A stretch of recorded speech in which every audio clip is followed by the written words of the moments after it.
Thank you, Senator Reid. Actually, you're right. Not all smart people are in Boston. They're in Baltimore.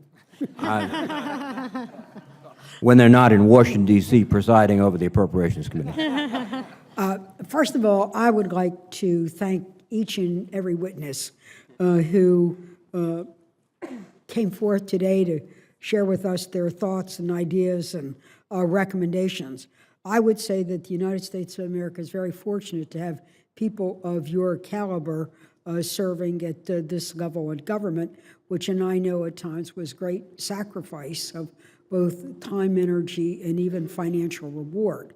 Also, there are many other, there are over 10 or 15 other agencies that are very active in research and development, and they range from NASA to NOAA to even the Department of Justice, places where you wouldn't ordinarily think that they do research. But we wanted to focus on these agencies because in some ways they are either the most basic or some of the largest, et cetera. But so we want to thank you for your service and your dedication. You know, to be me is really a great honor because in Maryland, we have some of the greatest federal labs that have ever been created in the world. The National Institutes of Health, the National Institutes of Standards, the FDA, Goddard Space Agency, and I could just go on. The other is I can look out my own window and see Johns Hopkins University, and I'm within walking distance of the Hopkins Space Telescope Institute, and then just a wink away from the University of Maryland and the great and wonderful breakthrough work that they do. I'm essentially within walking distance of Nobel Prize winners. Now, it's great to see these people, and what most of all when they talk to me is they want to be engaged.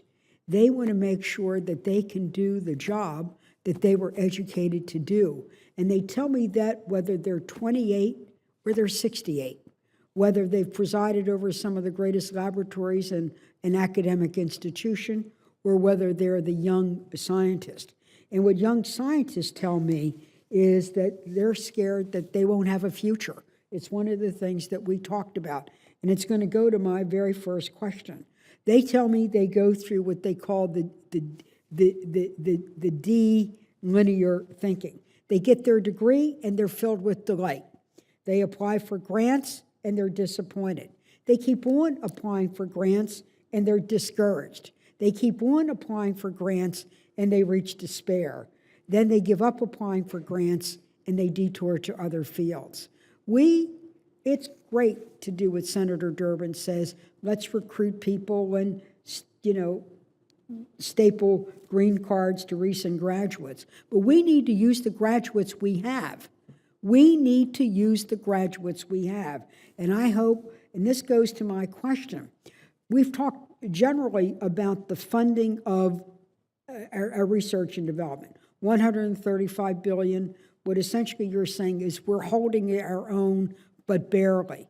But that's actually, you fund fewer grants, and and the grants that you do fund are usually for mature leadership or mature research. So my question is, where do you think your agencies come from funding the young researchers? Dr. Cordova, you led it off. Could you elaborate on that $2 billion that doesn't get funded? And then let's go to Collins, Moniz, and Bacher, and then anything Dr. Holderman. I'm interested in that group of people from the PhD through maybe some people in their early 40s, where they just are really wonder, is there a future for them in science? When we tell them there is. We're all concerned about that, Senator. I, in fact, to take me just a few years back, was part of the ARISE 1 group, that composed the ARISE 1 report from the American Academy of Sciences, in which we identified the two major things that we would hope that the country would all pay attention to, and that was one of them, was the funding of young investigators, and the other one was of high-risk research. And the NSF has a number, it not only has a number of programs to fund and award young investigators, but we also keep track of the statistics on how well we're doing and if we're flagging on that. And I would be happy to get those data to you in more detail about how we're doing in funding young investigators. But you said you couldn't fund $2 billion worth of requests. That's $2 billion of proposals come on to the National Science Foundation every year that have a score after this merit review process that was described that is at or higher than proposals that we do fund. So we just don't have the funding for them. But I'd like to have a snapshot, and I think the committee would, of exactly where we are. Dr. Collins? This is the thing that wakes me up at night, Senator. I'm glad you're raising it. Our most critical resource is the talent pool of investigators, and the future depends on this generation that's coming into that workforce, or we are going to definitely lose our lead, and we'll have a very hard time bringing it back. Once you turn some young investigator away, they're not coming back if things got a little better the next year, and we are at serious risk of that. At NIH, we have implemented a number of programs to try to protect early-stage investigators from the worst consequences, but it gets harder after things like sequester to really limit the blows that they're feeling. We have them compete against each other as opposed to against established investigators who have more of a track record, maybe a little more experienced in how to write a grant, and that gives the early-stage investigators a leg up. But we're still only able to fund less than 20%, more like 16, 17% of those applications. You know, we recently... Could you just stop? Yeah. So you say less than 20%. Now, is that of all the people that apply to NIH, you can only fund 20%? About 16% of all of them. Excuse me, 16%. So that means 84% Are turned away. are turned away. And of those, can you kind of then share with that 84%? Is this like the Cordova description, which is they're rated very high by peer, Yes. your peer review process? And then can you tell me where you think the younger investigators are, maybe with new ideas, breakthrough ideas, bodacious ideas? And they're caught up in this as well. And very much like Dr. Cordova said, I can't tell the difference between a grant that scored at the 14th percentile and one that scored at the 22nd. And we've actually done that research to see, and there is no difference in their productivity. We are throwing away about half of the really good stuff because we should be funding about a third of what comes to us. Even that would be pretty stringent, and we're funding a sixth. So we know we're losing, and we're losing particularly that young talent. We have programs we're trying to encourage people in that category to come forward with especially innovative ideas, that they don't have to have a track record, they don't have to have a very precise idea, and we're getting some great talent coming forward, but it's a small fraction of what's out there. Well, as you heard me say earlier, ophthalmology's on my on my mind and on my eyes. But I recall this time last year when I was visiting you right around sequester time, which I'm going to come back to in a minute, you had created an innovation program in ophthalmology. There were 22 really innovative grants, Yes. from the bionic eye to whatever. Now, is that the kind of research you're talking about, which is so, in some ways, so it's very, not that all research is bold in its own way, but is that the type of research you're talking about? Yes. So it's a whole program called the New Innovator Awards, which is close to what you're talking about for eye, but this is now across all of NIH. But it's a relatively modest program through the Common Fund. We also are trying to encourage investigators who have particular talent to go straight from their doctoral degree to an independent position so that we don't have this business of people not actually becoming independent until their 40s. This is the Early Independence Award, which is turning out to be dramatically exciting, but it's a small program because of the fiscal constraints. I see. Dr. Muniz? And then Dr. Probecker, and then I have one other question. Yes, Madam Chair. We've already discussed some of the issues in terms of the funding constraints, but let me talk about a little bit of a different issue since, in contrast to my colleagues, at least France and RD, we have the large laboratory system and mission responsibilities. Being able to nurture and bring in young people for that is absolutely critical if we're going to sustain those missions, an obvious one being, for example, the nuclear security issues. There, we certainly are trying to focus on bringing in these good young people. An advantage that we have here, I mentioned earlier the 30 user facilities that we have at the laboratories, which are bringing in university researchers from all over the country doing cutting-edge research. It frankly gives us a very good opportunity to identify lots of good young people. The trick is we don't have enough liquidity in the system to be able to bring as many of them in as we would like and to fill the ranks that we will need to meet our mission responsibilities to the country over time. So I think we're working at it, and there are some good signs, but as always, it's a little bit tight, shall we say. Well, I don't know what little bit tight means. So Yeah. how many people would you like to bring in, and what do you think you're inhibited from doing so?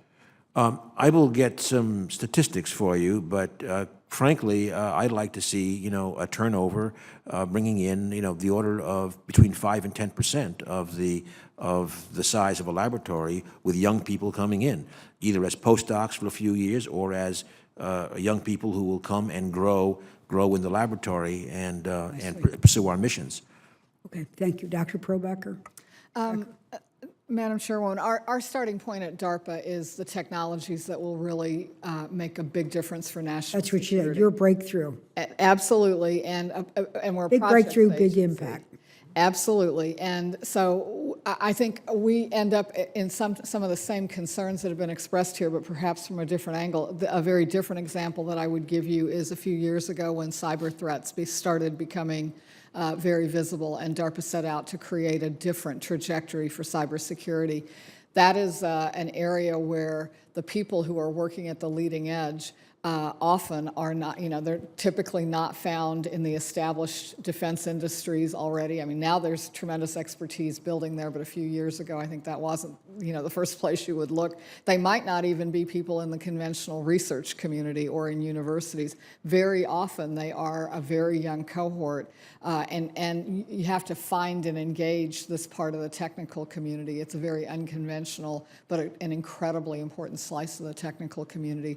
That's one of many examples where we have identified an area that's important for national security and gone out and figured out how we're going to engage a community that doesn't normally think about national security and about DARPA. Today, we're engaged in that as we're thinking about the new opportunities as biology and engineering intersect. So, doing that process over and over again pushes us to find that next generation of innovators. Well, thank you very much. And Senator Shelby, I think this is an area where we really need to look more at. But I have one last question, but it goes to the Senator, Dr. Holder, you talked about the President's Opportunity Fund. I think it's a great idea. And should money become available, we'll consider it. But we're starting our markup May 22nd. So really, if the Finance Committee is ready to reform entitlements and change the tax code before May 22nd, we're eager to hear about it. And that would operate at a internet, that is truly the speed of light. I'm not being sarcastic, but it really is not realistically within the realm of possibility. This committee will follow the Murray-Ryan agreement and mark up at $1.014 trillion. That was the deal, and we will stick with the deal. The second issue that was raised is on the concept of entitlement reform, and it's a subject of great discussion. But one of the reasons the mandatory programs are growing are because of the success of people who represent agencies at this table. Social Security, people live longer. So we have more people than might have been anticipated by the actuaries in 1950 and 1960 when people died from heart attacks and so on instead of the challenges of chronic illness. One of the reasons that Medicare is also an issue is because, again, people are living longer and we need to manage the chronic illness. But there are paths forward to bend the curve, one of which is, again, from research, Much has been said about Alzheimer's, and gosh, if we could crack that code, it would have a tremendous impact. So it all goes kind of hand in hand, that one, we've created some of our own problems, people are living longer, but those are good problems to have. What we need to do is look at how to manage those chronic illnesses and to crack the code of the debilitating ones. But let's go to Murray, Ryan, and also a budget. This goes to my last question. And maybe you don't want to answer it, but I'm asking you, what would you rather have? More money, modest money, or the canceling of sequester? Anybody want to go first? Because Would you formulate the choice once more, Madam Chairwoman? well, let's go to what Murray Ryan did, and I really salute them. What they did was they gave us certainty for 2 years. They canceled sequester, or were able to find a way to eliminate sequester for 2 years. We have yet 7 more years faced of sequester, the sequester chopping block. So we have here a bipartisan effort to move forward, and yet no matter what we do, agencies will face sequester, which is across the board. So Francis Collins can set his priorities, Cordova. DARPA is strongly hit by sequester because your employees, and again, it is not military personnel, it's often civilian personnel that could be furloughed. So we won't have a lot of more money to spend, but even if we did, say if we could increase by 5% inflation plus that, or keep pace with inflation plus maybe 2% or 3%, that maybe that could happen. But we have sequester in place. So my question is it more money, or would you prefer more certainty with the canceling of sequester?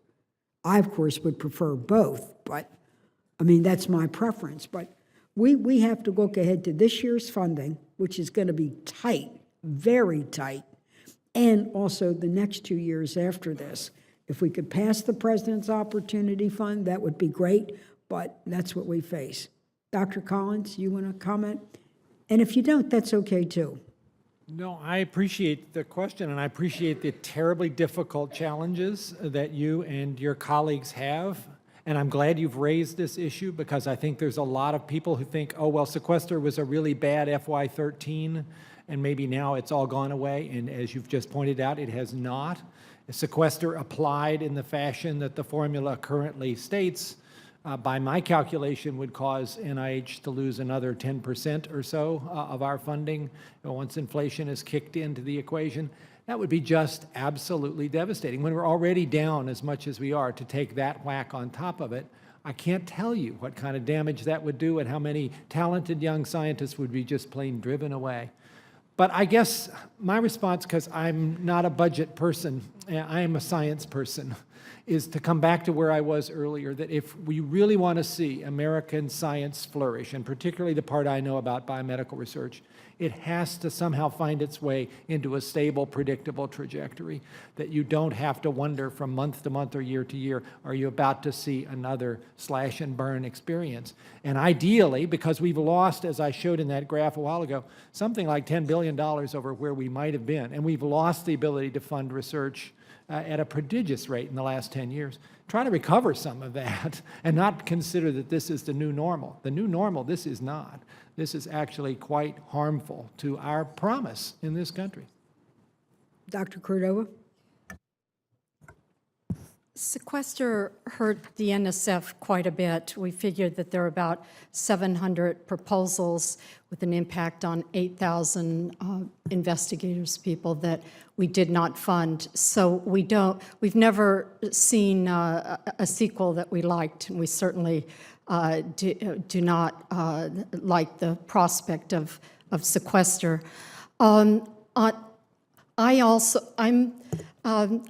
I think if you can fund immediately whatever you can do, that's a whole batch of people that may actually help impact our future. And while I completely agree with Dr. Collins on having stability for the future, I think we have to do now what it is possible to do now. But I'll close by saying that almost 2 decades ago, Senator Mikulski, you asked me about a choice. I don't know if you remember that question, which should we cancel this mission or that mission? I won't mention their names today. They're both flying. They've both been tremendous, tremendous successes, impacted thousands and thousands of investigators, one in the X-ray universe and one in the planetary realm. And we just want to join you in your wonderful efforts to do everything we can, and with all the societies that have been so engaged and that you've heard from recently, to do everything we can to do both. Thank you. Dr. Probecker and Dr. Moniz, and then we'll wrap up. Let me separate your question into 2 pieces. For DARPA, we don't seek to grow significantly. We've always been a small slice of what the Defense Department invests in research and development. We like having that small, very focused effort. But within that budget at DARPA, we have suffered 2 kinds of corrosions in the last few years. One is the sort of steady drip of eroding budgets over a number of years that caused our budget to decline by about 12% in real terms. That was followed by a 1-year sequestration cut of 8%. As you noted, that disproportionately affected defense, and we felt that 8% cut in a single year in the middle of the fiscal year.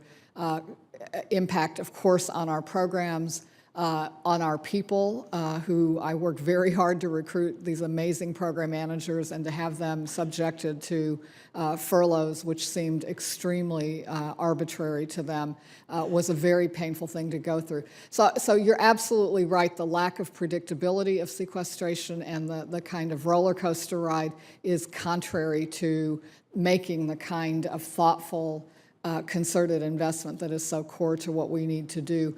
And therefore, I think I would certainly say that's just a very bad investment, a very bad way to make any kind of an investment. Okay, and going to your testimony, it says that the total reduction to DARPA's budget from fiscal, see, people think that DARPA is juicy. You know, it's defense, gee, they get all this money, and therefore DARPA must be. But according to your testimony, Doctor, the total reduction in DARPA was, from 2009 to 2013, was 20%. That's right. That's pretty shocking. That's exactly the erosion followed by sequestration. So I do want to make sure we keep DARPA healthy at a good level. I want to shift, though, to the bigger picture, because one thing we haven't really emphasized here, 20 years ago when I was in public service, I was director at NIST at that time. When I left Washington at that period of time, federal investment was about half of the country's R&D.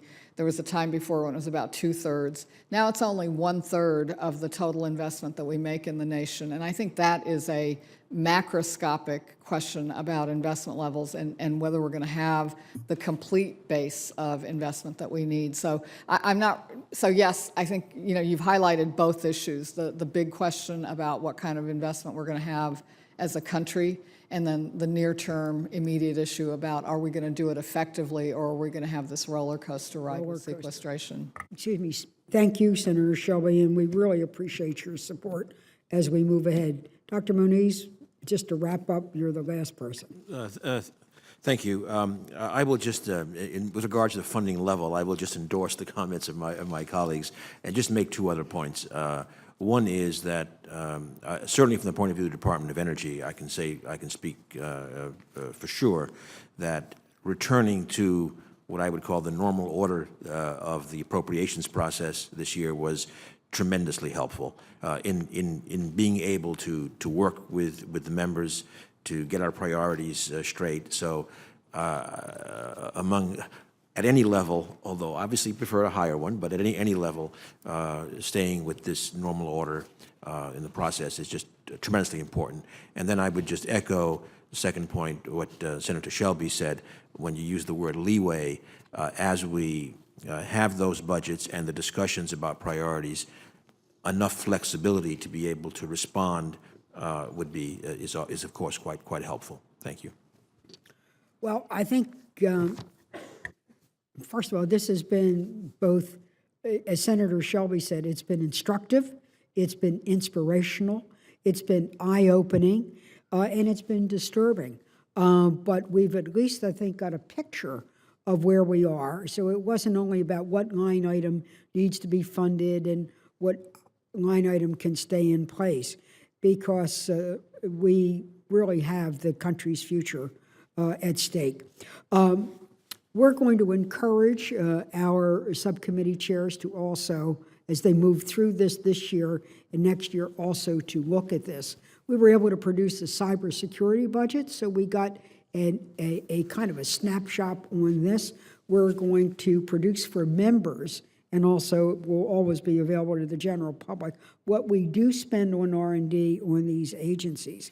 We did not cover today the cost of education to enable people to pursue these degrees, whether it's college affordability or whether it's access to advanced degrees, and therefore, and what that means. So we have a lot of work to do, but we're going to work together. Again, I want to thank my committee for coming. There were 15 senators here today.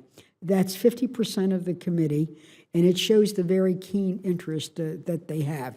So we've got a lot of work to do. We're going to do it together.